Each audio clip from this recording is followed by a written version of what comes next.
কোরআনের পাখি শহীদ আল্লামা দেলাওয়ার হোসেন সাঈদী রাহিমাহুল্লাহ, তাকে যখন মিথ্যা মামলায় ফাঁসির রায় দেওয়া হলো, আপনারা জানেন একদিনে বাংলাদেশে কত মানুষ শহীদ হয়েছে? কি বলেন আপনারা? আপনার জন্য তো একটা কুত্তাও দাঁড়াইল না আজকে। এখান থেকে শিক্ষা নেওয়া দরকার।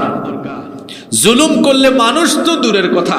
এবার একটা আয়াত মনে পড়লো, সম্ভবত এটা সূরা দুখানের আয়াত। আল্লাহ বলছেন জালেমদের জন্য মানুষ তো দূরের কথা, ফামা বাকাত আলাইহিমুস সামাউ ওয়াল আরদু ওয়া মা কানু মুনযারিন। এদের জন্য আকাশ জমিনের কেউ আহাজারি করে না, আকাশের কেউ করে না, জমিনের কেউ করে না। কিন্তু ভালো মানুষদের জন্য গোটা পৃথিবী, আসমান জমিনের সকলের দিল কাঁদে কি কাঁদে না? জোরে বলেন, কাঁদে কি কাঁদে না? আজকের এই ঘটনাটা সকলের জন্য একটা শিক্ষা। আমার দিকে তাকান। এই ঘটনাটা আমাদেরকে ইতিবাচক অনেক বার্তা দিচ্ছে। সেটা কি?